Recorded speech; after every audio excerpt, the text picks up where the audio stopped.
Hello दोस्तों, कैसे हो आप सब लोग। स्वागत है आप सभी का अपने इस प्यारे से चैनल पर। और आज हम करेंगे मिरेकल सीरीज के 34वें दिन की शुरुआत। क्या है मिरेकल सीरीज, अगर कोई फर्स्ट टाइम मेरे से जुड़ रहा है तो जानना चाहेगा। तो हम मिरेकल सीरीज में क्लास 12th की जो आपकी फिजिक्स है उसका एंटायर सिलेबस कवर करने वाले हैं इन जस्ट 60 डेज।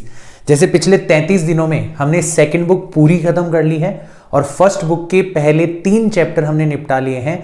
अभी 4th चैप्टर चल रहा है और उसका ये 3rd लेक्चर है।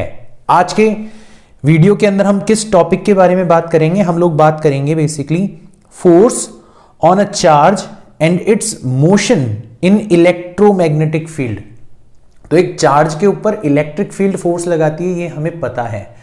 आज हम जानेंगे कि एक चार्ज के ऊपर मैग्नेटिक फील्ड भी फोर्स अप्लाई करती है, बट किस कंडीशन के अंदर अप्लाई करती है और उसकी वजह से चार्ज की जो मोशन है वो किस तरीके की होती है, उसके बारे में आज का पूरा वीडियो जो होगा हमारा उसके बारे में होगा, राइट। साथ ही साथ में हम कुछ इंपॉर्टेंट डिवाइसेस के बारे में बात करेंगे, जैसे velocity selector and cyclotron, right.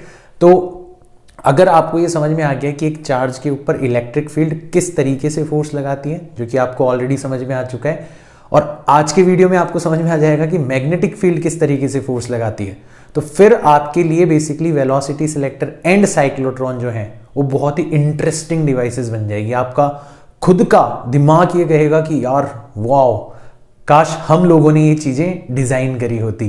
खैर, हमारी ये जो सीरीज है ना, इसका टारगेट क्या है, तो ये कोई एग्जाम स्पेसिफिक सीरीज नहीं है। इसमें हम थोड़ा सा और भी डेप्थ में जाकर जो रूट कॉज है उसको सॉल्व करने का प्रयास कर रहे हैं। जैसे आपका फियर ऑफ फिजिक्स, तो अगर आपका फिजिक्स का डर खत्म हो जाए, जो कि इस मिरेकल सीरीज को फॉलो करने से हो जाएगा इंशाल्लाह, राइट, तो आप बोर्ड्स भी फोड़ सकते हो, नीट का एग्जाम भी फोड़ सकते हो और जेईई मेंस का एग्जाम भी फोड़ सकते हो। तो आपको इसको किस एग्जाम के लिए यूज करना है, that is totally dependent on you. मेरा काम है इस मिरेकल सीरीज को अगर आपने फ्लो कर लिया तो आपका फिजिक्स का डर जड़ से खत्म करना, और वो मैं करके रहूंगा। सो इनफ फॉर इंट्रोडक्शन, शुरुआत करते हैं आज के वीडियो की बिना किसी देरी के। तो पहला और सबसे इंपॉर्टेंट सवाल, how does magnetic field affect a charge. Electric field affect करती है, पता है। तो हमने अभी तक ये देखा है कि यार जो इलेक्ट्रिक करंट है उसकी वजह से मैग्नेटिक फील्ड प्रोड्यूस होती है। तो हमें ये तो पता पड़ गया कि यार इलेक्ट्रिसिटी और मैग्नेटिज्म जो है वो आपस में रिलेटेड फिनोमिना है। तो आज हम जानेंगे कि किस तरीके से मैग्नेटिक फील्ड जो है वो एक चार्ज के ऊपर फोर्स लगाती है। एंड अब हम सरप्राइज नहीं होंगे क्योंकि हमें पता है कि these two things are related to each other, right. So direct jump करते हैं अपन, जो मुद्दे की बात है वो करते हैं। एक चार्ज जो है it will experience a force, और हमें उसका एग्जैक्ट फॉर्मूला पता है, Q times V cross B। यहां पर 2 वेक्टर्स इन्वॉल्व है, velocity vector and magnetic field vector, और हम कर रहे हैं उसका क्रॉस प्रोडक्ट। क्रॉस प्रोडक्ट के बारे में आपको पता होना चाहिए कि इसका मैग्नीट्यूड होता है पहले वेक्टर का मैग्नीट्यूड मल्टीप्लाइड बाय दूसरे वेक्टर का magnitude multiplied by the angle between them. या फिर अगर आपको वेक्टर फॉर्म में दे रखा है तो आपको वो जो डिटर्मिनेंट बना के अपन सॉल्व करते हैं वो काम करना आना चाहिए। खैर, वो बहुत ही बेसिक है, आई होप सब लोग कर लोगे, उसकी इतनी ज्यादा जरूरत भी नहीं पड़ेगी। ज्यादा जरूरत हमें इस बात की पड़ेगी कि वेलोसिटी और मैग्नेटिक फील्ड वेक्टर जो है उनका क्रॉस प्रोडक्ट करने पर जो फोर्स लग रहा है उसकी डायरेक्शन हम किस तरीके से फिगर आउट करेंगे। तो क्रॉस प्रोडक्ट की डायरेक्शन अपन कैसे फिगर आउट करते हैं, यूजिंग और right hand thumb rule, right. So हम लोग पहले वेक्टर से दूसरे वेक्टर की तरफ अपने सीधे हाथ की उंगलियों को कर्ल करते हैं, तो अपना जो अंगूठा है वो बता देता है कि बेसिकली फोर्स किस डायरेक्शन के अंदर लगने वाला है। तो इसको आपको ध्यान रखना है। तो यहां पे अपन कुछ नया नहीं पढ़ रहे हैं, फॉर्मूला है, फॉर्मूले के अंदर जो भी चीजें यूज हो रही है वो सारी की सारी पुरानी है, तो ऐसा कुछ नया नहीं है यहां पर, right. So a charge will experience a force Q times V cross B if it is moving inside a region having magnetic field. फिलहाल के लिए अपन इलेक्ट्रिक फील्ड को साइड में रखते हैं, केवल और केवल मैग्नेटिक फील्ड की प्रेजेंस में अपन देखते हैं कितना फोर्स लगेगा, right. So F will be equal to Q times V cross B, और अगर मैग्नीट्यूड की बात करें तो Q times V into B into sine theta, ये V क्रॉस B का मैग्नीट्यूड है। यहां पर Q आपका चार्ज है, V वेलोसिटी है, B मैग्नेटिक फील्ड है, और थीटा जो है वो वेलोसिटी वेक्टर और मैग्नेटिक फील्ड के बीच का एंगल है। यहां पर एक बहुत खास बात आपने नोटिस करी होगी इस फॉर्मूला के थ्रू कि आपका जो फोर्स है it will be zero. Charge है, मैग्नेटिक फील्ड है, बट स्टिल उसके ऊपर मैग्नेटिक फील्ड की वजह से लगने वाला फोर्स जीरो होगा। कब? जब या तो आपका चार्ज स्टेशनरी हो, यानी कि उसकी वेलोसिटी कितनी हो जाए जीरो, तो वेलोसिटी को जीरो रखो, आपको फोर्स भी कितना मिलेगा? जीरो मिलेगा। या फिर it moves parallel to magnetic field, sine theta की वैल्यू जीरो हो जाए। साइन थीटा जीरो कब होगा? जब थीटा या तो जीरो हो या फिर 180 डिग्री हो, मतलब आपकी velocity vector and magnetic field vector जो है वो आपस में एक दूसरे के पैरेलल या एंटी पैरेलल होने चाहिए। सो थीटा के जीरो या 180 डिग्री होने पर, यानी कि मैग्नेटिक फील्ड और वेलोसिटी के एक दूसरे के पैरेलल हो जाने पर भी चार्ज के ऊपर मैग्नेटिक फील्ड के द्वारा कोई भी फोर्स नहीं लगाया जाता। तो ये बहुत मुद्दे की बात हमने डायरेक्ट छेड़ दी, कोई लाग लपेट नहीं है, कोई इधर उधर की बातें नहीं है, डायरेक्ट टू द पॉइंट हमने जान लिया कि एक चार्ज के ऊपर फोर्स किस तरीके से लगेगा और वो कब कब जीरो होगा, कब कब नहीं लगेगा। चार्ज मैग्नेटिक फील्ड के अंदर भी कब कब फोर्स एक्सपीरियंस नहीं करेगा वो हमने जान लिया। कब? या तो वो स्टेशनरी हो, तो स्टेशनरी चार्ज के ऊपर मैग्नेटिक फील्ड कोई भी फोर्स नहीं लगाती, या फिर वो मूव कर रहा हो बट मैग्नेटिक फील्ड के पैरेलल डायरेक्शन के अंदर मूव कर रहा हो। तो मैग्नेटिक फील्ड जो है ना वो दादा टाइप, गैंगस्टर टाइप है, अगर आप उसकी बात सुनोगे मतलब उसके पैरेलल चलोगे तो फिर आपके ऊपर कोई भी फोर्स नहीं लगेगा, मतलब चार्ज पार्टिकल के ऊपर कोई भी फोर्स नहीं लगेगा। अच्छा, मान लो फोर्स लग रहा है, तो उस फोर्स की वजह से मोशन कैसी होगी, तो उस मोशन को अपन बेटर तरीके से समझ पाएं इसके लिए हमने दो अलग अलग कैटेगरीज में डिवाइड कर दिया। पहली कैटेगरी में हमने मोशन को तब एनालाइज किया जब आपका थीटा जो है वो 90 डिग्री है, मतलब वेलोसिटी वेक्टर जो है वो मैग्नेटिक फील्ड के परपेंडिकुलर है, जैसा कि इस डायग्राम के अंदर शो किया गया है। इस डायग्राम में जो आपको क्रॉस क्रॉस क्रॉस बने हुए दिखाई दे रहे हैं ना, वो बेसिकली मैग्नेटिक फील्ड है, मतलब मैग्नेटिक फील्ड आपकी मोबाइल की स्क्रीन के अंदर घुस रही है, स्क्रीन के परपेंडिकुलर है और अंदर घुस रही है। और वेलोसिटी आप नोटिस कर ही सकते हो कि आपकी मोबाइल की स्क्रीन के प्लेन में है, तो ऑब्वियसली वेलोसिटी और मैग्नेटिक फील्ड वेक्टर एक दूसरे के परपेंडिकुलर हो गए। और उस केस में जब आप v क्रॉस बी निकालोगे तो v क्रॉस बी मतलब फोर्स जो होगा वो वेलोसिटी के भी परपेंडिकुलर होगा, मैग्नेटिक फील्ड के भी परपेंडिकुलर होगा। एक बार मैग्नेटिक फील्ड को भूल जाओ, वेलोसिटी के परपेंडिकुलर होगा फोर्स, मतलब जो पार्टिकल के ऊपर फोर्स लग रहा है वो पार्टिकल की मोशन के परपेंडिकुलर है। अगर ऐसी कंडीशन आपको कहीं बनती हुई दिख जाए तो समझ जाना पार्टिकल की जो मोशन होगी वो सर्कुलर मोशन होगी। यहां पर पार्टिकल के ऊपर लगने वाला फोर्स जो है वो उसकी स्पीड को चेंज नहीं करेगा, पार्टिकल की स्पीड जितनी है उतनी ही रहेगी, बस केवल और केवल उसकी डायरेक्शन को चेंज करेगा। तो यूनिफॉर्म सर्कुलर मोशन में ऐसा ही तो होता है ना, पार्टिकल की स्पीड सेम रहती है बट हर पॉइंट पर उसकी जो डायरेक्शन है वो अलग अलग होती रहती है। और कौन चेंज करता है उसकी डायरेक्शन को?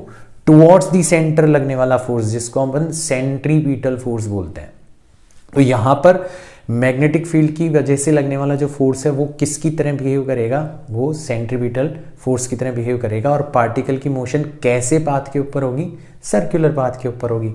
इतना आसान है, राइट? सो हमारा जो फोर्स होगा वो तो हो जाएगा Q into v into b, क्योंकि साइन 90 की वैल्यू 1 होती है। Direction of force is always perpendicular to the motion of the charge, है ना?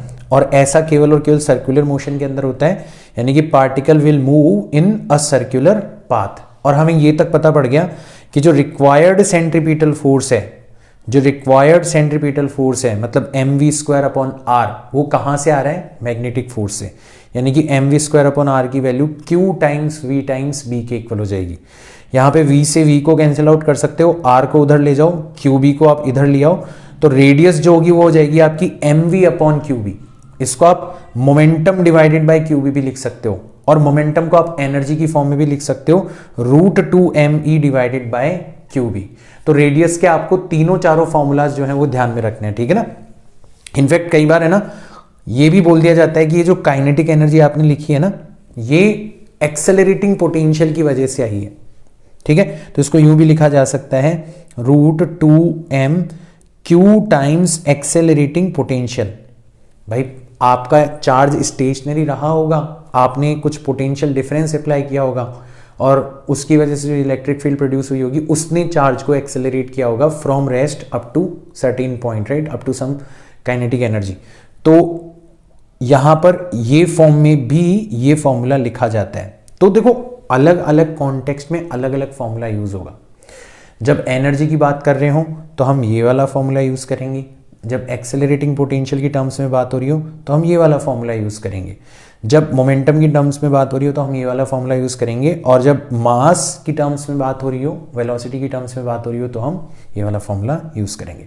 तो कोई सा भी एक ध्यान रख लो, बाकी आप कन्वर्ट कर सकते हो ना, या फिर अगर सारे ही ध्यान रह जाए तो बहुत ही अच्छी बात है।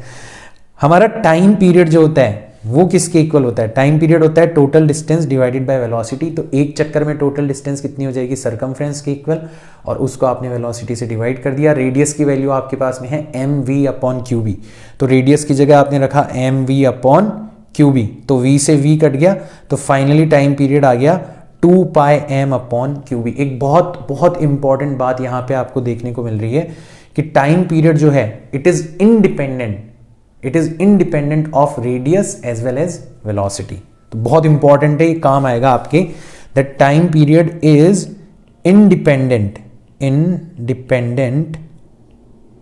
Of radius as well as velocity. तो पार्टिकल की रेडियस कितनी भी हो, पार्टिकल की वेलोसिटी कितनी भी हो, टाइम पीरियड के ऊपर कोई फर्क नहीं पड़ता। टाइम पीरियड केवल और केवल पार्टिकल के चार्ज, मास और मैग्नेटिक फील्ड के ऊपर डिपेंड करता है। So this is again a very important information with respect to numericals. Numericals के अंदर अक्सर काम में आती रहेगी। और जब हम साइक्लोट्रॉन पढ़ रहे होंगे ना, तो साइक्लोट्रॉन के बारे में एक बहुत इंपॉर्टेंट रोल प्ले करेगी हमारी ये वाली information, the time period does not depend on the radius as well as velocity, right. So ये सारे के सारे फॉर्मूलाज इंपॉर्टेंट हैं, इनके ऊपर डायरेक्ट क्वेश्चंस आते हैं। अभी जब हम कुछ देर बाद में न्यूमेरिकल्स करेंगे तो आपको अच्छे से समझ में आ जाएंगे सारे के सारे फॉर्मूलाज। दूसरा वाला जो केस है उसमें हमने बोल दिया कि अब वेलोसिटी और मैग्नेटिक फील्ड जो है वो एक दूसरे के परपेंडिकुलर नहीं है, एक दूसरे के पैरेलल नहीं है। दोनों केसेस हमने अलग से पढ़ लिए। अब इन जनरल कोई एंगल है, 30 डिग्री हो सकता है, 45 डिग्री हो सकता है, 60 डिग्री हो सकता है, व्हाटएवर, कुछ भी एंगल आपको दे रखा है, ठीक है ना। सो इन दिस केस जो भी वेलोसिटी वेक्टर होगा आपका, उसको आप दो कंपोनेंट्स में डिवाइड कर लोगे, क्योंकि आपने दो केसेस ऑलरेडी स्टडी कर लिए। तो आप वेलोसिटी का एक कंपोनेंट ले लोगे मैग्नेटिक फील्ड के पैरेलल। अब मैग्नेटिक फील्ड के पैरेलल जो वेलोसिटी का कंपोनेंट होगा वो अनअफेक्टेड रहेगा, क्योंकि हमने देखा था कि अगर वेलोसिटी पैरेलल होती है तो मैग्नेटिक फील्ड का उसके ऊपर कोई भी जोर नहीं चलता। और एक कंपोनेंट होगा मैग्नेटिक फील्ड के परपेंडिकुलर। अब मैग्नेटिक फील्ड के परपेंडिकुलर जो कंपोनेंट होता है वो खुद अनअफेक्टेड रहता है, बट पार्टिकल की जो मोशन होती है वो सर्कुलर पाथ के ऊपर होने लगती है। मतलब स्पीड आपकी अनअफेक्टेड रहती है, बट मोशन जो होती है उसका पाथ कैसा हो जाता है? सर्कुलर हो जाता है। तो यहां पर हमने क्या करा, जो हमारी वेलोसिटी थी उसके दो कंपोनेंट ले लिए, एक पैरेलल और एक परपेंडिकुलर। पैरेलल कंपोनेंट का काम है पार्टिकल को सीधे रास्ते पर चलाते जाना, और परपेंडिकुलर कंपोनेंट का काम है पार्टिकल को सर्कुलर पाथ के ऊपर मूव करवाना। और जब आप इन दोनों मोशंस को एक दूसरे से कंबाइन करोगे तो आपका जो ओवरऑल पाथ होगा, जैसे कोई चीज सीधी भी चल रही है और कोई चीज सर्कुलर पाथ के ऊपर भी मूव कर रही है, सर्कुलर पाथ के ऊपर भी मूव कर रही है और सीधी भी चल रही है, इन दोनों को कंबाइन करो तो ओवरऑल मोशन कैसी होगी? सर्कुलर पाथ के ऊपर भी मोशन हो रही है, साथ ही साथ में पार्टिकल आपका आगे भी बढ़ रहा है। तो आप इमेजिन कर पा रहे हो आपकी मोशन जो होगी वो एक हेलिकल पाथ के ऊपर होगी, right. So particle will move along a helical path as shown in figure. मैंने फिगर में भी दिखाया है और आपको इमेजिन भी करवाने की कोशिश करी है।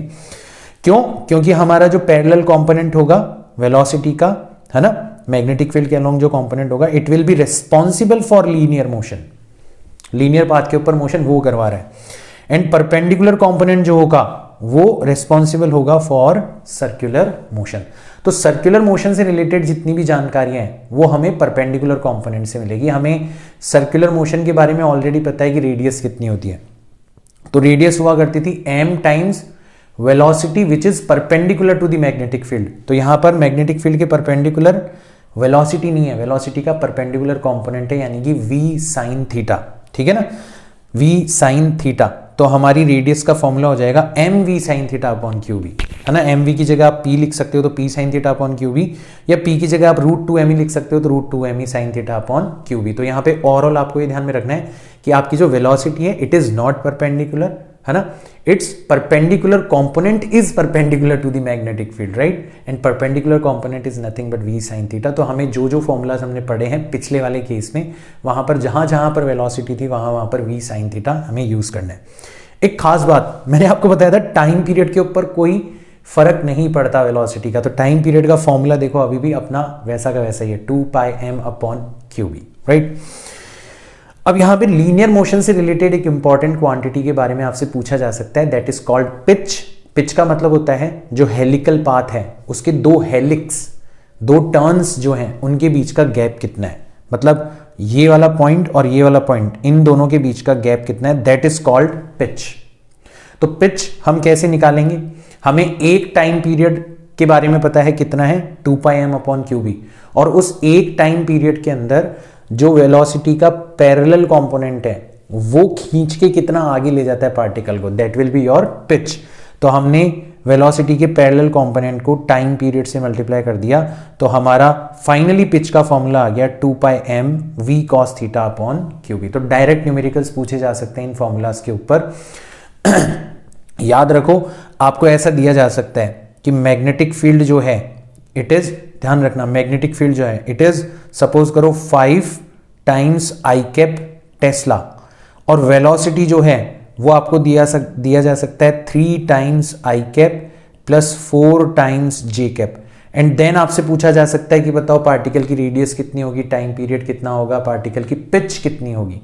अब आप बोलोगे सर यहाँ तो हमें पता ही नहीं चल रहा कि वेलोसिटी और मैग्नेटिक फील्ड के बीच में कितना एंगल है, तो यहाँ पे एंगल पता करने की जरूरत भी नहीं है, यहाँ पे आपको डायरेक्ट पता पड़ गया कि मैग्नेटिक फील्ड जो है वो x डायरेक्शन के अंदर है, तो जो x डायरेक्शन के अंदर कंपोनेंट होगा वो पैरेलल कंपोनेंट हो जाएगा, मतलब 3, और जो उसके परपेंडिकुलर कंपोनेंट है वो अपना परपेंडिकुलर कंपोनेंट हो जाएगा, दैट इज 4। तो तुम्हें v पैरेलल पता पड़ गया, v परपेंडिकुलर पता पड़ गया, इन दोनों को यूज करके बाकी सारे के सारे फॉर्मूलाज आप डायरेक्टली यूज कर सकते हो। तो थोड़ा दिमाग जो है ना उसको ऐसे खुला रखा करो, मतलब उसको साइड में मत रख दिया करो, और जो भी कुछ आपने पहले पढ़ रखा है ना उसको यूज करने की कोशिश किया करो यार, क्योंकि वो आपको कोई सिखा नहीं सकता, है ना, वो आपके सेल्फ इंटरेस्ट, आपके सेल्फ मोटिवेशन और आपकी प्रैक्टिस के थ्रू ही आप सीख पाओगे, कोई टीचर आपको नहीं सिखा सकता हो, ठीक है ना। तो ये हमारा हो गया सेकंड केस। तो अब हमें फेयर आइडिया हो चुका है कि एक पार्टिकल की मैग्नेटिक फील्ड के अंदर जो मोशन होती है वो कैसी होगी। सारे के सारे केसेस हमने स्टडी कर लिए हैं। नाउ अब हम ओवरऑल बात करते हैं कि भाई साहब हमारा जो चार्ज है उसको मैग्नेटिक फील्ड भी अफेक्ट कर रही है, इलेक्ट्रिक फील्ड भी अफेक्ट कर रही है। मान लो किसी पॉइंट पर दोनों ही एग्जिस्ट करती हो तो फिर क्या होगा, तो फिर दोनों के द्वारा फोर्स लगाया जाएगा। तो उस केस में जो कंबाइंड फोर्स होता है that is called Lorentz force, है ना। तो उसमें चार्ज का इलेक्ट्रिक फील्ड से अफेक्ट होना is electric force that will be given by Q times E, और चार्ज का मैग्नेटिक फील्ड से अफेक्ट होना is given by magnetic force that will be given by Q times V cross B। ठीक है, दोनों ही अगर present हो तो आपका जो नेट फोर्स होगा इन दोनों के वेक्टर सम के इक्वल होगा, यानी कि नेट फोर्स हो जाएगा Q times E plus Q times V cross B, and this overall force is called Lorentz force. अब यहां पर बहुत सारे सिनेरियोज बन रहे हैं कि इलेक्ट्रिक फील्ड की डायरेक्शन किधर है, मैग्नेटिक फील्ड की डायरेक्शन किधर है, पार्टिकल के मोशन की डायरेक्शन किधर है, और बिलीव मी अनगिनत केसेस बन सकते हैं, अनगिनत क्वेश्चंस आपसे पूछे जा सकते हैं। बट कुछ इंपॉर्टेंट एप्लीकेशंस जो हैं वो आपको डायरेक्ट ध्यान में रखनी है, और वो एप्लीकेशंस बेस्ड है एक सिंपल से सिनेरियो के ऊपर कि आपकी इलेक्ट्रिक फील्ड और मैग्नेटिक फील्ड वो ट्रांसवर्स है। ट्रांसवर्स है इसका मतलब वो एक दूसरे के परपेंडिकुलर है ना, और पार्टिकल की मोशन जो है वो इन दोनों के परपेंडिकुलर है। मतलब आप यूं कह सकते हो कि इलेक्ट्रिक फील्ड जैसे x डायरेक्शन में है, मैग्नेटिक फील्ड जैसे y डायरेक्शन में है, और पार्टिकल की मोशन जैसे z डायरेक्शन के अंदर हो रही है। तो थोड़ा बहुत हमने एक बहुत बड़ी पिक्चर जो थी उसके एक नैरो पार्ट को एज ए स्पेशल केस समझने की कोशिश करिए, और यहां पर भी हमें 2-3 एप्लीकेशंस नजर आ जाएंगी। सोचो पूरे के पूरे एरिया की तो कितनी सारी एप्लीकेशंस हो सकती है, ठीक है ना। तो सबसे पहले हम बात करेंगे हमारे वेलोसिटी सेलेक्टर की। बहुत ही सिंपल, बहुत ही प्यारी डिवाइस है, कॉम्पिटिटिव एग्जाम के लिए बहुत ही इंपॉर्टेंट है, ठीक है ना। तो इसमें क्या होता है कि एक रीजन होता है ना, एक स्पेस जहां पर मैग्नेटिक फील्ड भी एग्जिस्ट कर रही है, मैंने उसको क्रॉस से दिखाया है। इसका मतलब मैग्नेटिक फील्ड आपकी मोबाइल स्क्रीन के अंदर परपेंडिकुलर घुसते हुए एग्जिस्ट कर रही है। ऊपर एक पॉजिटिव प्लेट रखी हुई है, नीचे एक नेगेटिव प्लेट रखी हुई है। इसका मतलब इलेक्ट्रिक फील्ड भी एग्जिस्ट करती है, but it is in the plane of mobile screen. Your mobile और वॉट एवर लैपटॉप के ऊपर आप देख रहे हो उसकी स्क्रीन के प्लेन में है, तो ऑब्वियसली दोनों एक दूसरे के परपेंडिकुलर हो गई, है ना। एंड हमारा जो चार्ज है वो इन दोनों के परपेंडिकुलर डायरेक्शन के अंदर क्या कर रहा है, एंटर कर रहा है। भाई मैग्नेटिक फील्ड स्क्रीन के अंदर घुस रही है, electric field vertically downward direction में है, और चार्ज जो है वो हॉरिजॉन्टल डायरेक्शन में घुस रहा है। तो तीनों आपस में एक दूसरे के परपेंडिकुलर है। अब चार्ज का जो पाथ है ना वो कुछ भी हो सकता है। चार्ज है ना ऊपर की तरफ भी डिफ्लेक्ट हो सकता है, चार्ज नीचे की तरफ भी डिफ्लेक्ट हो सकता है, और एक बहुत ही स्पेसिफिक केस के अंदर चार्ज बिल्कुल सीधा का सीधा बिना डिफ्लेक्ट हुए भी निकल सकता है। अब जो ये बिना डिफ्लेक्ट हुए निकल रहा है ना charge, that is an interesting case. इसका मतलब चार्ज के ऊपर नेट फोर्स जो है वो जीरो लग रहा है। इसका मतलब चार्ज के ऊपर मैग्नेटिक फील्ड के द्वारा लगाया गया फोर्स जो है वो चार्ज के ऊपर इलेक्ट्रिक फील्ड के द्वारा लगाए गए फोर्स के बराबर है मैग्नीट्यूड में, एंड डायरेक्शन के अंदर अपोजिट है। सो लेट्स से हमारा चार्ज जो है वो पॉजिटिव है। मान लो हमारा चार्ज जो है वो कैसा है, पॉजिटिव है, ठीक है ना। तो वैसे फर्क नहीं पड़ता, नेगेटिव चार्ज के लिए भी एज इट इज ऐसा का ऐसे काम होगा, बट एक बार पॉजिटिव चार्ज लेके अपन कंसिडर करते हैं। तो हमारा जो पॉजिटिव चार्ज होगा ना, उस पॉजिटिव चार्ज के ऊपर इलेक्ट्रिक फील्ड तो वर्टिकली डाउनवर्ड डायरेक्शन में फोर्स लगाएगी Q टाइम्स E, और मैग्नेटिक फील्ड की वजह से जो फोर्स लगेगा क्रॉस प्रोडक्ट करके देख लो, है ना। तो राइट हैंड, ठीक है, आप हॉरिजॉन्टल डायरेक्शन में मतलब वेलोसिटी की डायरेक्शन में, वेलोसिटी की हेड की डायरेक्शन में अपनी उंगलियों को रखना और उसको मैग्नेटिक फील्ड की तरफ कर्ल करना, तो आपका अंगूठा ऑटोमेटिकली बता देगा कि जो मैग्नेटिक फील्ड की वजह से लगने वाला फोर्स है वो वर्टिकली अपवर्ड डायरेक्शन में होना चाहिए। दोनों एक दूसरे के क्लियरली अपोजिट है इन डायरेक्शन, है ना। अब अगर इसका मैग्नीट्यूड और इसका मैग्नीट्यूड आपस में इक्वल हो जाए तो नेट फोर्स कितना हो जाएगा, जीरो, है ना। तो हम लोग पहले इसी केस को देखते हैं कि अगर हमारा QEB और QE ये दोनों आपस में इक्वल हो जाए, Q से Q कट गया, तो आप यूं भी कह सकते हो कि हमारी जो वेलोसिटी है वो एग्जैक्टली इस रेशियो के इक्वल हो जाए। भाई आपने इलेक्ट्रिक फील्ड खुद ने अप्लाई करी है, आपने मैग्नेटिक फील्ड खुद ने अप्लाई करी है, आपको इलेक्ट्रिक फील्ड की वैल्यू पता है, आपको मैग्नेटिक फील्ड की वैल्यू पता है, उन दोनों का रेशियो ले लो। अगर उस वेलोसिटी से आपका चार्ज पार्टिकल मूव कर रहा होगा, फर्क नहीं पड़ता वो पॉजिटिव है या नेगेटिव है, तो भाई साहब उसके ऊपर लगने वाला नेट फोर्स जो होगा वो जीरो होगा, right. So particle will move without deviation along a straight line. अगर मान लो मैग्नेटिक फोर्स ज्यादा हुआ इलेक्ट्रिक फोर्स के कंपैरिजन में, ये वाला फोर्स ज्यादा हुआ इस वाले फोर्स के कंपैरिजन में, तो पार्टिकल ऊपर की तरफ डिफ्लेक्ट हो जाएगा। और अगर मान लो मैग्नेटिक फोर्स कम हो गया इलेक्ट्रिक फोर्स के कंपैरिजन में, तो पार्टिकल नीचे की तरफ डिफ्लेक्ट हो जाएगा।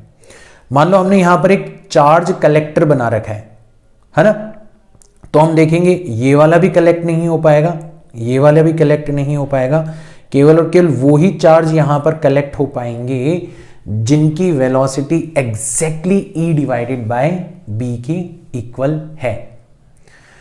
तो सोचो आपने कितनी इंपॉर्टेंट डिवाइस बना ली।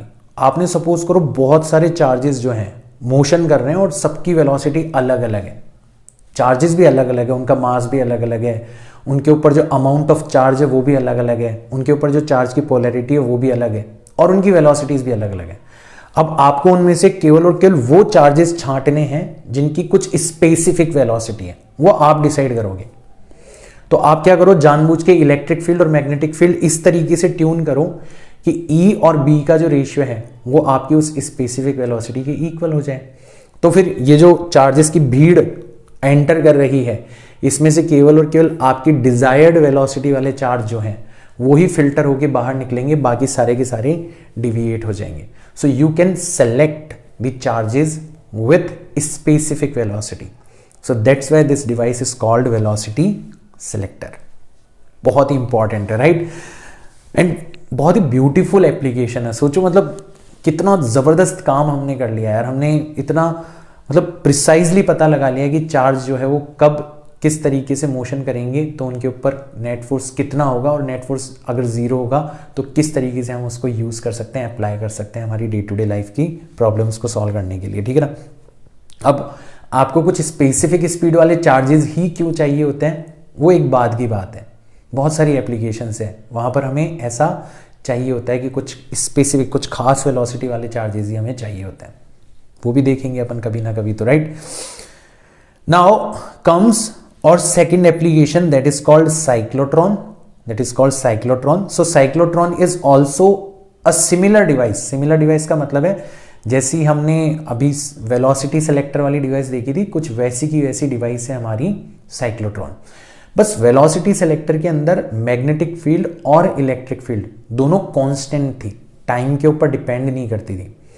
साइक्लोट्रॉन के अंदर मैग्नेटिक फील्ड तो कांस्टेंट होगी, बट आपकी जो इलेक्ट्रिक फील्ड है वो ऑल्टरनेटिंग होगी, मतलब उसकी डायरेक्शन जो है वो ऑल्टरनेट कर रही होगी, कभी वो एक डायरेक्शन में होगी, कभी जस्ट उसके अपोजिट डायरेक्शन के अंदर होगी। अब ऐसा क्यों होगा वो हम देखेंगे बट इतना सा ही डिफरेंस है, वहां पर भी मैग्नेटिक फील्ड और इलेक्ट्रिक फील्ड एक दूसरे के परपेंडिकुलर थे, यहां पर भी मैग्नेटिक फील्ड और इलेक्ट्रिक फील्ड एक दूसरे के परपेंडिकुलर होंगे। तो केवल और केवल इतना सा डिफरेंस है, वहां पर दोनों कांस्टेंट थे, यहां पर मैग्नेटिक फील्ड तो कांस्टेंट है, इलेक्ट्रिक फील्ड का भी मैग्नीट्यूड कांस्टेंट है, बट डायरेक्शन जो है वो क्या करती है, ऑल्टरनेट, चेंज होती रहती है, ठीक है ना। इतना सा काम। अच्छा, क्यों यूज में लेते हैं अपन? So basically it is a device which accelerates heavy charge particles like alpha particles. अब क्यों हैवी पार्टिकल्स को ही एक्सेलरेट कर पाती है, और क्यों केवल और केवल पॉजिटिव आयंस को ही एक्सेलरेट कर पाती है, ठीक है ना। मैं लिख देता हूं, heavy positively charge particle like alpha particles, इन्हीं को ही एक्सेलरेट करने का काम करती है। ये इलेक्ट्रॉन्स को एक्सेलरेट नहीं कर पाएगी, ये नेगेटिव आयंस को एक्सेलरेट नहीं कर पाएगी।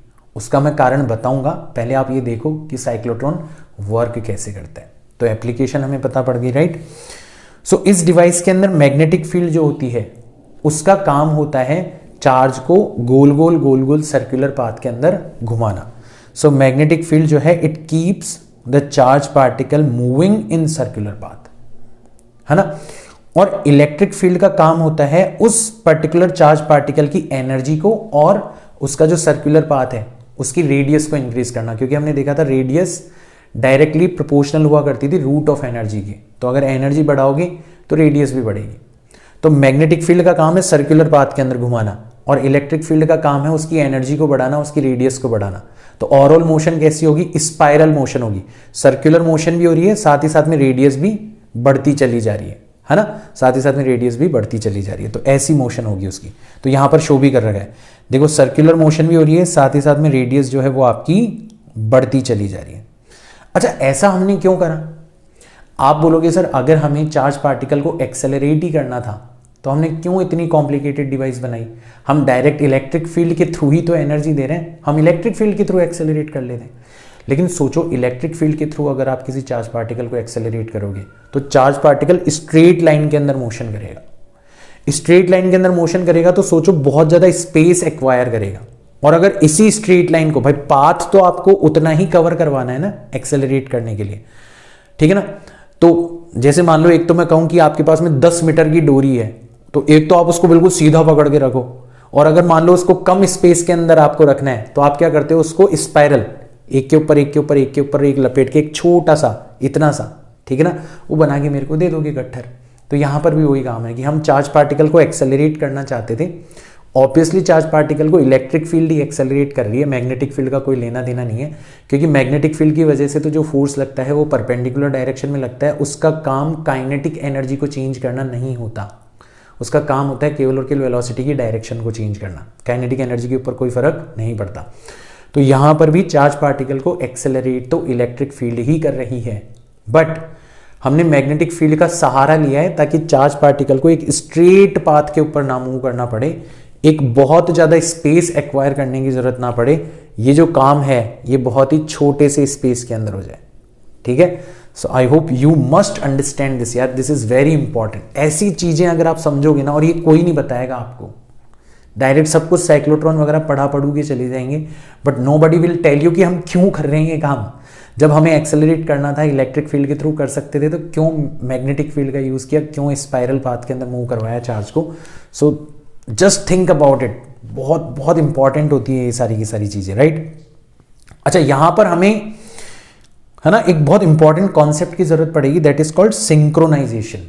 सिंक्रोनाइजेशन का मतलब ये है कि हमारा जो ऑसिलेटर है, ऑसिलेटर का मतलब है कि हमने यहां पर दो मेटेलिक डीज यूज करी है, मेटल की बनी हुई डी शेप की खोखली बॉडीज हमने यहां पर यूज करी है, जिनके अंदर आपका चार्ज पार्टिकल स्पाइरल पाथ के अंदर मूव करता है ना। दोनों को एक दूसरे के पैरेलल रखा जाता है, हॉलो होती हैं, खोखली होती है, तो उनके अंदर चार्ज पार्टिकल स्पाइरल पाथ के अंदर मूव करता है। और इन दोनों डीज के अक्रॉस हमने एक ऑल्टरनेटिंग वोल्टेज अप्लाई किया हुआ होता है।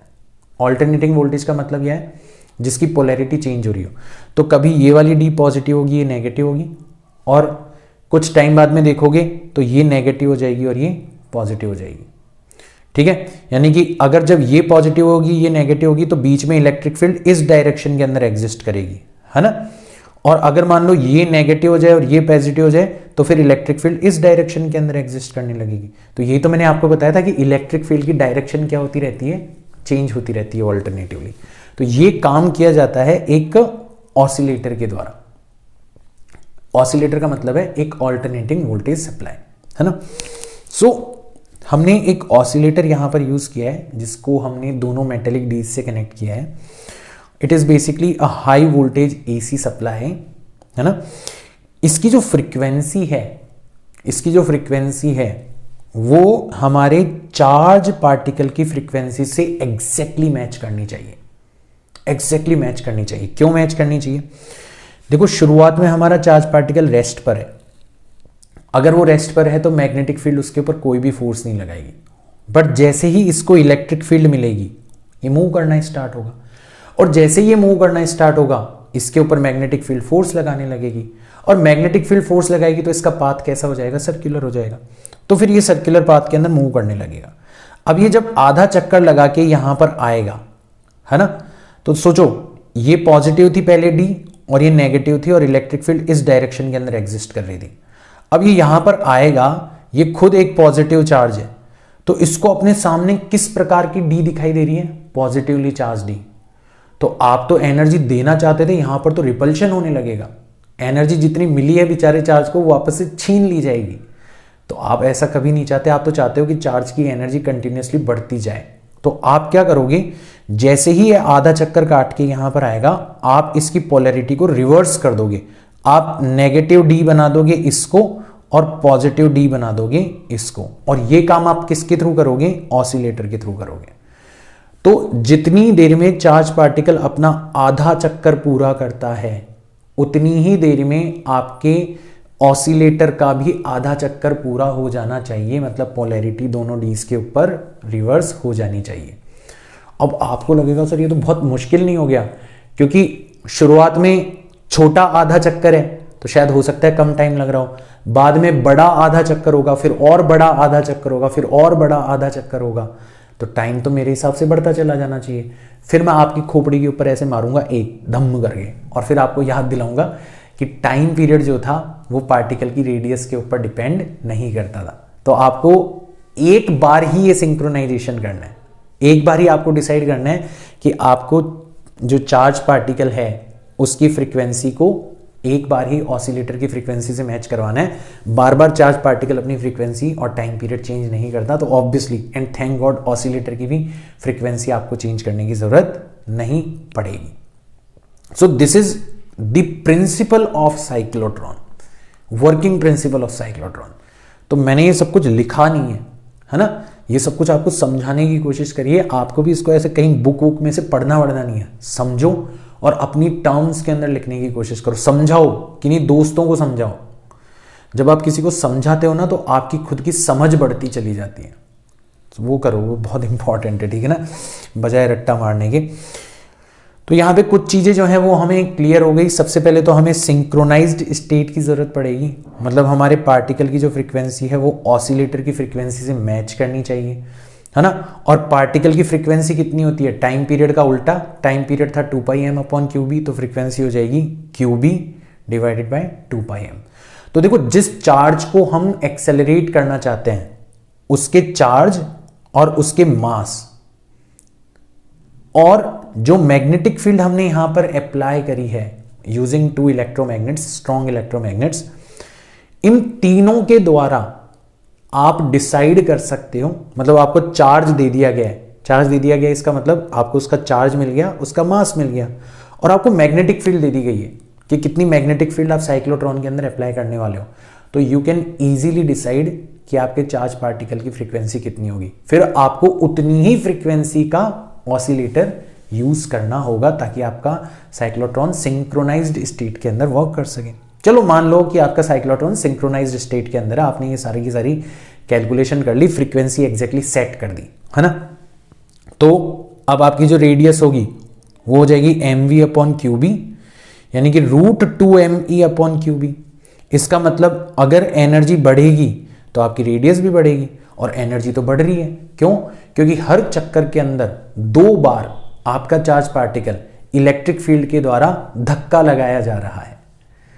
तो 2 बार इलेक्ट्रिक फील्ड के द्वारा उसको मिल रही है एनर्जी, यानी कि हर चक्कर में 2 बार उसकी एनर्जी इंक्रीज हो रही है, और अगर एनर्जी इंक्रीज हो रही है तो उसकी रेडियस भी इंक्रीज होगी, और रेडियस इंक्रीज होगी तो वो स्पाइरल पाथ के ऊपर आपको मूव करता हुआ दिखाई देगा। So if energy will increase, right, R will also increase with it. This is second concept which we will have to understand.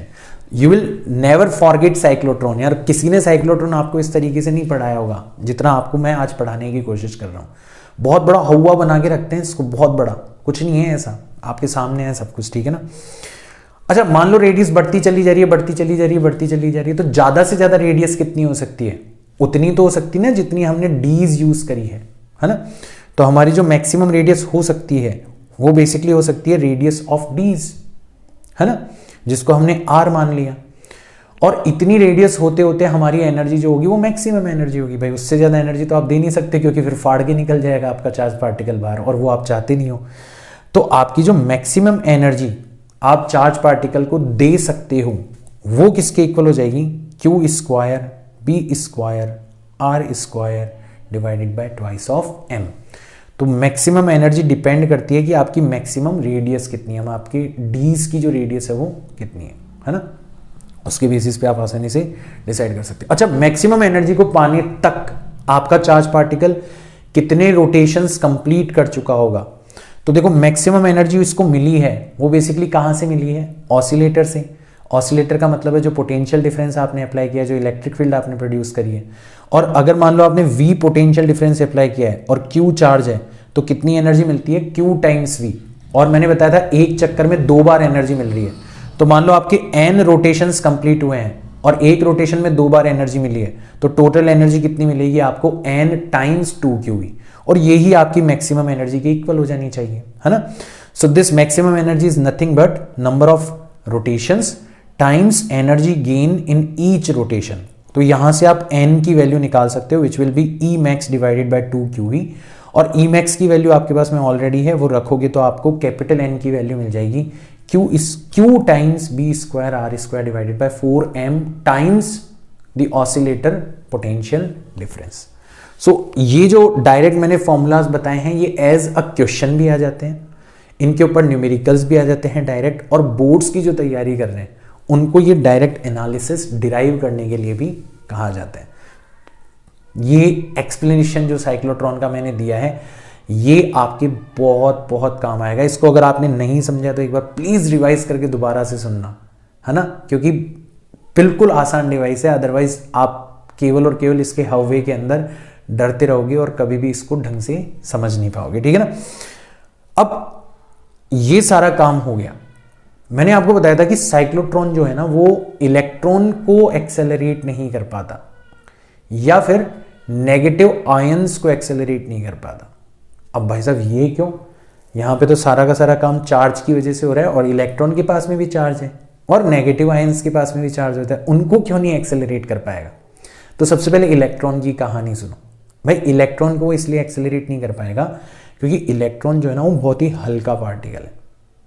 इतना हल्का पार्टिकल है कि वो मैक्सिमम रेडियस अचीव करे उससे पहले ही उसकी जो स्पीड है वो बहुत ज़्यादा बढ़ चुकी होगी, इतनी ज़्यादा बढ़ चुकी होगी कि जो रिलेटिविस्टिक इफेक्ट है वो यहां पर सिग्निफिकेंट हो जाएगा। रिलेटिविस्टिक इफेक्ट क्या होता है?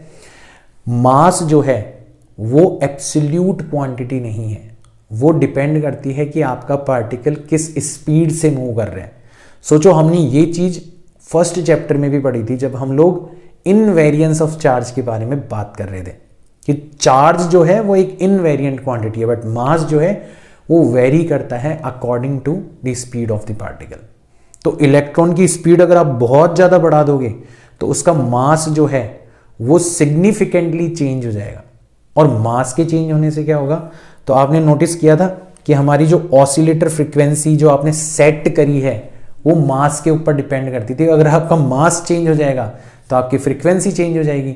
तो पार्टिकल की फ्रीक्वेंसी और ऑसिलेटर की frequency will no longer match with each other and your cyclotron will come out of the synchronized state which is very much necessary for its proper working। तो इसलिए आप इलेक्ट्रॉन को एक cyclotron के द्वारा accelerate नहीं कर पाओगे due to relativistic change in mass produced by the higher velocities gained by the electron. Now negative ions को आप एक्सेलरेट क्यों नहीं कर पाओगे? अगेन नेगेटिव आयंस के ऊपर नेगेटिव चार्ज आया क्यों? क्योंकि उनके पास में एक एक्स्ट्रा इलेक्ट्रॉन है। अब वो जो एक्स्ट्रा इलेक्ट्रॉन है ना वो उतना स्ट्रांगली बाउंड नहीं है जितने उसके खुद के इलेक्ट्रॉन्स बाउंड होते हैं।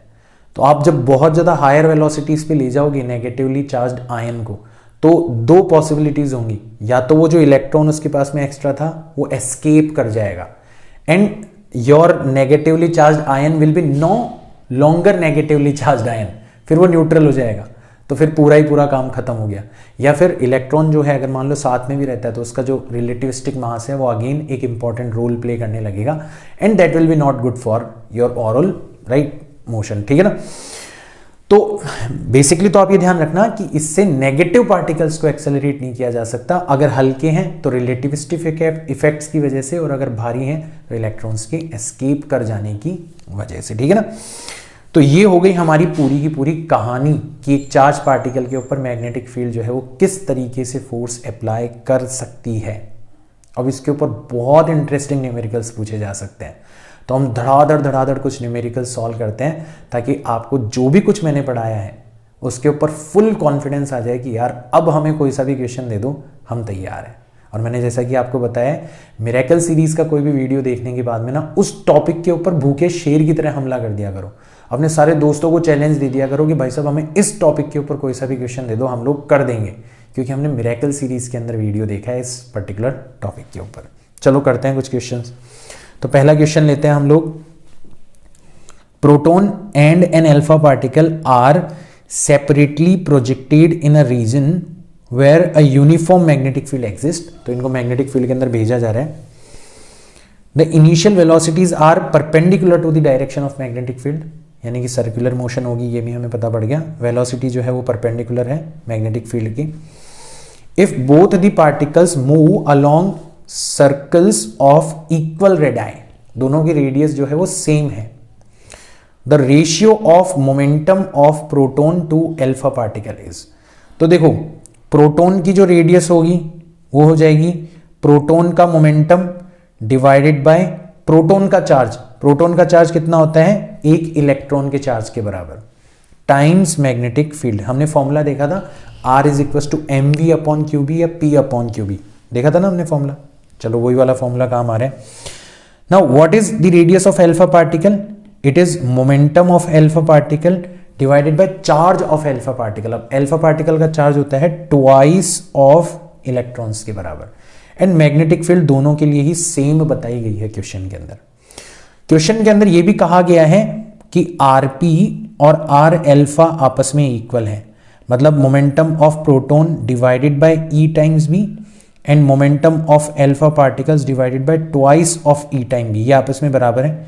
E टाइम्स B से E टाइम्स B गया तो momentum of proton divided by momentum of alpha particle is nothing but 1 divided by 2। कौन सा वाला ऑप्शन करेक्ट हो जाएगा? आपका ऑप्शन नंबर 2 करेक्ट हो जाएगा। इतने आसान क्वेश्चन पूछे जाएंगे। नेक्स्ट क्वेश्चन देखो, two identically charged particles A and B, identically charge मतलब दोनों का चार्ज सेम है, initially at rest, are accelerated by a common potential difference v, दोनों को कॉमन पोटेंशियल डिफरेंस से एक्सेलरेट किया जा रहा है। They enters into a uniformly transverse magnetic field b, दोनों को सेम मैग्नेटिक फील्ड के अंदर भेजा जा रहा है, परपेंडिकुलर डायरेक्शन में भेजा जा रहा है। ट्रांसवर्स का मतलब है वेलोसिटी के परपेंडिकुलर डायरेक्शन में। And describes a circular path of radius r1 and r2 respectively, then their mass ratio is, तो मैंने आपको बताया था कि आपकी रेडियस r1 जो होगी वो हो जाएगी root twice of mass into charge into accelerating potential divided by charge into magnetic field b, और r2 जो होगी वो किसके इक्वल हो जाएगी, तो इसको मैं m1 लिख देता हूं, है ना, मास अलग अलग हो सकता है। ये हो जाएगी root twice of mass m2, charge तो दोनों का सेम है तो चार्ज मैंने क्यों रखा, एक्सेलरेटिंग पोटेंशियल भी दोनों के लिए सेम है तो मैंने उसको, ठीक है, सेम रखा, divided by charge times magnetic field, magnetic field भी दोनों के लिए सेम है, मैंने उसको सेम रखा। तो हमें पूछा गया है कि बताओ r1 r2 की फॉर्म में मासेस का रेशियो क्या होगा, तो आपको r1 पता पड़ गया, आपको r2 पता पड़ गया, है ना। अब आप क्या करो, simply r1 divided by r2 कर दो। सो आप जब r1 डिवाइडेड बाय r2 करोगे तो ये हो जाएगा root of twice of m1 times qv, ठीक है, मैंने पूरा होल रूट लगा दिया, इसको हटा देता हूं मैं एक बार के लिए, ठीक है ना, root of twice of m1 times qv divided by q times b, और r2 को लिखेंगे तो नीचे आ जाएगा root of twice of m2 times qv divided by q times b, qb से qb चला जाएगा, रूट 2 से रूट 2 चला जाएगा, qe से qe चला जाएगा, तो r1 डिवाइडेड बाय r2 बचेगा root of m1 divided by m2, तो यहां से m1 डिवाइडेड बाय m2 की जो वैल्यू आएगी वो आएगी r1 डिवाइडेड बाय r2 का whole square. This will be your answer, r1 divided by r2 whole square, option number 1 will be correct. Next question देखो, in a mass spectroscopy an ion A of mass number 24, तो mass number को आप मास के directly proportional मान सकते हो, and charge plus e, and ion B of mass number 22 and charge positive 2e are entered in a transverse magnetic field, again they are moving in a circular path with same velocity से move कर रहे हैं, the ratio of radii of their path will be, ठीक है ना। तो अगर अपन r1 की बात करें तो वो हो जाएगा q, तो चार्ज कितना है, ठीक है, mv अपॉन qb, ठीक है ना। तो मास नंबर कितना है पहले वाले का 24, तो m इज नथिंग बट 24, है ना, विथ सेम वेलोसिटी, तो वेलोसिटी को अपन v मान लेते हैं, m v upon q, charge कितना है e, एंड मैग्नेटिक फील्ड कितनी हो गई आपकी b हो गई। सिमिलरली r2 कितना होगा, mass that is 22 times velocity same that is v divided by charge that is 2e, है ना, and magnetic field is same that is b। तो आप क्लियरली देख सकते हो कि r1 डिवाइडेड बाय r2 की वैल्यू कितनी होगी, तो r1 डिवाइडेड बाय r2 हो जाएगा 24v divided by EB multiplied by 22v times twice of EB से EB चला गया, V से V चला गया, 2 से 22 कैंसिल आउट हो गया, आपका आंसर आ जाएगा 24 डिवाइडेड बाय 11, ऑप्शन नंबर 4 आपका करेक्ट हो जाना चाहिए। नेक्स्ट क्वेश्चन देखो, proton, deuteron and an alpha particle are accelerated by same potential, enter in uniform magnetic field perpendicularly, ratio of their radii of their circular path will be। तो again हम यहां पर कौन सा वाला फॉर्मूला यूज करेंगे, r is equal to root of twice of m times qv, accelerating potential वाला, divided by qb। इसको मैं ऐसे भी लिख सकता हूं, root of twice of m divided by q, है ना, वो ऊपर रूट क्यू है नीचे होल क्यू है, तो कैंसिल आउट होके नीचे वाला क्यू भी रूट के अंदर आ जाएगा, ठीक है ना। अच्छा, हमारा एक्सेलरेटिंग पोटेंशियल जो है वो भी रूट के अंदर है, केवल और केवल एक ही चीज बाहर है, दैट इज 1/b। तो देखो मैग्नेटिक फील्ड तो यहां पे कह रखा है कि सेम है, मैग्नेटिक फील्ड सेम है ना। सो सेम मैग्नेटिक फील्ड के अंदर एंटर करते हैं, with same potential, they are accelerated with same potential, तो एक्सेलरेटिंग पोटेंशियल भी सेम है, एक्सेलरेटिंग पोटेंशियल सेम है, मैग्नेटिक फील्ड सेम है, तो केवल और केवल रेडियस जो है वो किसके डायरेक्टली प्रोपोर्शनल हो जाएगी, वो हो जाएगी root of m upon q के डायरेक्टली प्रोपोर्शनल हो जाएगी, मतलब root of mass and root of charge के डायरेक्टली प्रोपोर्शनल हो जाएगी, ठीक है ना। तो हमारा जो R1 ratio R2 ratio R3 जो होगा वो हो जाएगा root of m upon q for proton, तो प्रोटोन के मास को अपन मान लेते हैं m, है ना, एंड चार्ज को मान लेते हैं अपन E, रेशियो ड्यूट्रॉन, तो ड्यूट्रॉन का जो मास होता है वो ट्वाइस ऑफ m के इक्वल होता है, उसके अंदर एक प्रोटॉन भी होता है और एक न्यूट्रॉन भी होता है, तो मास हो जाता है twice of m, but charge अभी भी कितना होता है, E के बराबर ही होता है। नाउ एल्फा पार्टिकल, तो एल्फा पार्टिकल का मास 4 प्रोटॉन्स के बराबर होता है, उसके अंदर 2 प्रोटॉन्स पॉजिटिव हीलियम आयन होता है ना, तो ये 4 टाइम्स m हो जाएगा और चार्ज हो जाएगा ट्वाइस ऑफ E के इक्वल। तो अल्टीमेटली देखो क्या बचेगा आपका, देखो m और E आपस में कैंसिल आउट हो जाएंगे, तो इधर तो बचेगा 1, इधर बचेगा √2, इधर 2 से 4 कैंसिल आउट हो जाएगा, है ना, 2 से 4 कैंसिल आउट हो जाएगा, तो ये बचेगा आपका, यहाँ पे भी बचेगा √2, ठीक है। सो 1 रेशियो √2 रेशियो √2, ऑप्शन नंबर 1 आपका जो है वो करेक्ट हो जाना चाहिए। कैलकुलेशन एक बार वापस से वेरीफाई कर लेना, मुझसे कोई गलती ना हुई हो, ठीक है। चलो नेक्स्ट क्वेश्चन देखो।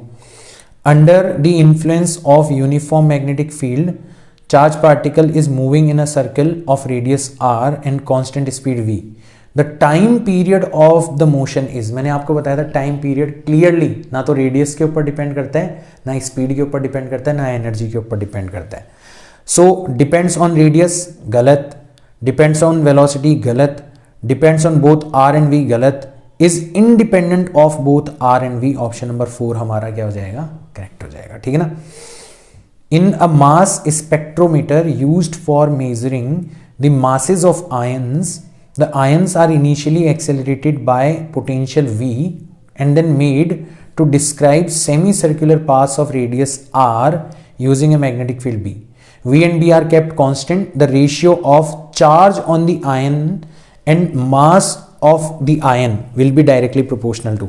तो हमारा फॉर्मूला होगा रेडियस का, अभी हमने देखा था 1/b root of twice of m times accelerating potential divided by q, है ना।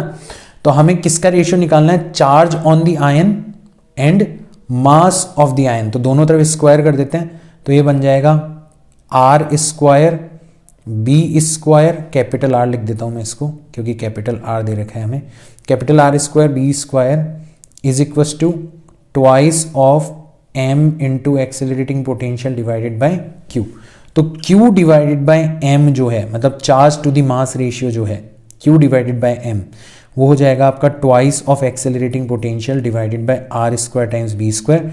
ये तीनों चीजें कांस्टेंट हैं, तो केवल और केवल आपको इन्वर्सली प्रोपोर्शनल नजर आ रहा है r स्क्वायर के, मतलब q divided by m will be directly proportional to 1/r square बोल सकते हो, या will be inversely proportional to r square बोल सकते हो। आपको पता है आपका ऑप्शन नंबर 3 जो है वो करेक्ट आंसर होगा। नेक्स्ट देखो question, a particle of mass m and charge q and kinetic energy t enters a transverse uniform magnetic field of induction B.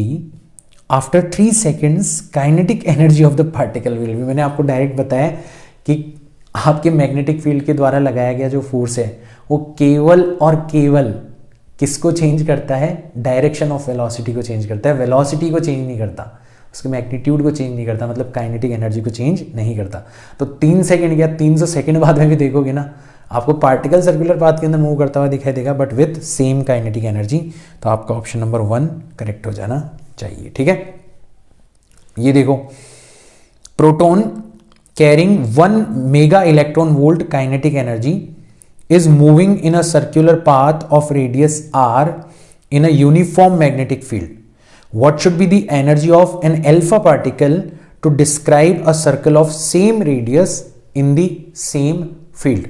है ना।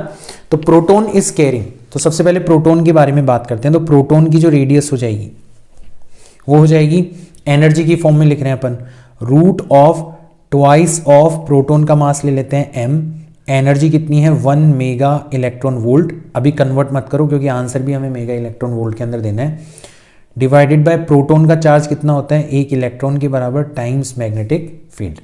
और अगर मान लो हमारा अल्फा पार्टिकल होता तो क्या होता, तो फिर ये हो जाता ट्वाइस, मास हो जाता 4 टाइम्स m के इक्वल। अल्फा पार्टिकल का जो मास होता है वो प्रोटॉन के कंपैरिजन में 4 टाइम्स होता है, टाइम्स जो भी एनर्जी होगी वो हमें निकालनी है यहाँ पर, डिवाइडेड बाय तो मैंने फिर अगेन रूट जो है वो होल रूट लगा दिया, डिवाइडेड बाय QB। तो अल्फा पार्टिकल का जो चार्ज होता है वो ट्वाइस ऑफ E के बराबर होता है टाइम्स B।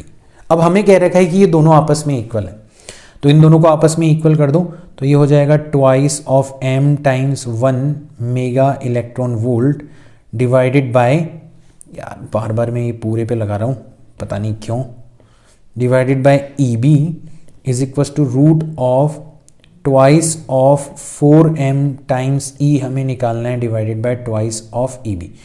EB से EB कैंसिल आउट हो गया, रूट 2 से रूट 2 कैंसिल आउट हो गया, रूट m से रूट m कैंसिल आउट हो जाएगा, तो इधर तो बचेगा root of 1 mega electron volt और इधर बचेगा रूट ऑफ 4e, मतलब 2 रूट e डिवाइडेड बाय 2। 2 से 2 भी कैंसिल आउट हो जाएगा, एनर्जी का स्क्वायर कर दो तो आपकी एनर्जी की वैल्यू भी आ जाएगी 1 mega electron volt, same energy होगी। ऑप्शन नंबर 4 आपका करेक्ट हो जाना चाहिए। सारे क्वेश्चन आसान है यार, मतलब कुछ भी नहीं घुमाया जा सकता। अब आपको इतने अच्छे तरीके से समझ लिया आपने सब कुछ, इससे ज़्यादा तो मैं आपको क्या ही